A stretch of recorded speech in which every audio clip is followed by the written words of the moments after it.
Hi everyone. So today I'm going to be talking about gentle parenting. There's a lot of buzz going around with this term, and many parents are trying to practice this. What does this really mean? So it's nothing but an approach of parenting which includes elements of honesty, respect, love, and mindfulness when it comes to the way they parent their children. There's a lot of emphasis on the child's emotions and the intention behind their behaviors rather than having a black or white approach when it comes to the behavior they see on the outside. That is, do this, don't do this is allowed, not allowed. So it goes a bit deeper than that. So, it is very much the recommended approach to parenting these days because it provides the child with a lot of emotional validation, and the parent is also modeling self regulation, that is, positive behavior. And it's expected that as children grow up, they take control of their emotions and they are able to sort of stay better put together. However, it comes with a lot of do's and don'ts. That is, don't say good job, don't say no, don't say a lot of things which makes the parent wonder, okay, what can I say? And especially the family members are terribly confused about how to actually interact with the child. I have definitely also come across parents who are trying to practice this but not able to, and they start feeling very guilty, frustrated. There's a sort of restlessness that sets in, and I see nothing but suffering as a parent. So, one question you should really ask yourself is this approach of parenting feeling comfortable for you? Do you feel very much in touch with yourself as a person when you are taking this approach to parenting? One of the things I have noticed while I'm in this space talking to clients and parents generally is that there is a sort of catastrophied sense of power as a parent that sets in when it comes to how much of an impact their words have on their child. Of course, there's no denying that parents' words make almost all the difference, and the way the child is brought up and the environment contributes to a lot of, the quality of the psychological well-being in the future and all of that. But honestly, there is also a bit of overdoing this among some parents today, probably mostly because of a lack of understanding of how to parent gently. So, really, what do we do? Like, how do we parent in such a way that we get a sort of desired outcome? How do we go about this? So, I'm not going to tell you what to do, but I'm definitely going to give you a few pointers which can help you reflect and get some guidance on figuring out whether you're possibly doing it the right way or if there should be some changes. Number one, everything starts with you. You are the model. You have to model positive behavior. You need to demonstrate the behaviors that you wish to see in the child. Remember, children are clean slates. They pick up on the smallest of things. So, if you have gone wrong somewhere and you're finding difficulty or challenging behaviors in the child, the first go to reaction usually is to blame the child. Instead, the first response should be to look within. So, for example, if you want your child to stop throwing things, first look at your own environment. Is anybody in your own house throwing things? If not, it's probably behavior out of frustration or emotion dysregulation. They don't know how to express yet. So, you need to correct that behavior. But here, blaming the child for that will be more condescending and is not respectful. Secondly, for other behaviors like not using as much phone or anything that you want them to do, like waking up in the morning and things like that, are all behaviors that you need to do. You want them to look into their health, you want them to eat right, you want them to be respectful to people.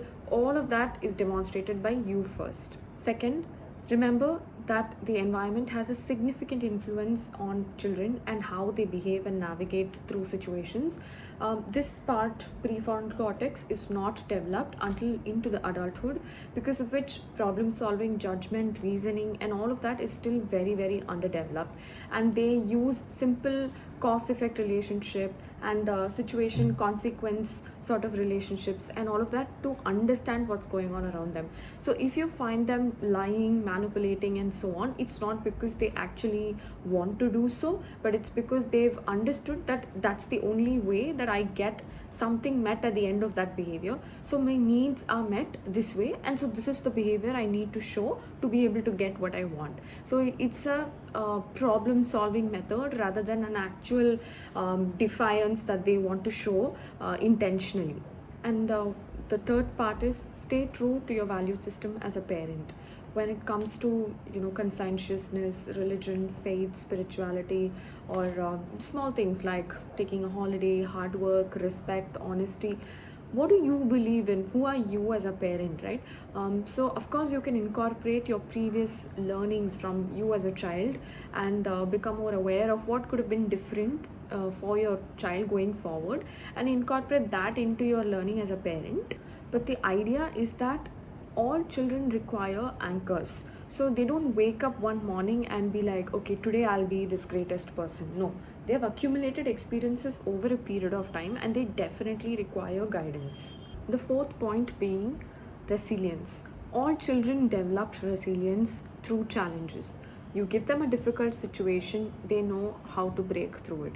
Doesn't mean obviously you raise them in difficulty the whole time, but it's not entirely wrong to have boundaries, set firm limits, and have a clear idea of this is acceptable, this is not acceptable, because it actually facilitates other skills like negotiating or problem solving, self control, and reasoning and so on.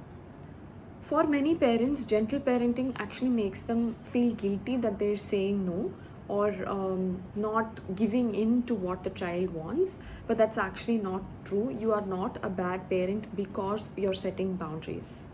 It's actually more about the way you set boundaries. For instance, if you say don't do that, okay, that is coming from a place of power. But then a gentle parent who is mindful and is intentional in getting a message across will say something like, that looks fun to you, or it would be better to do this outside than here.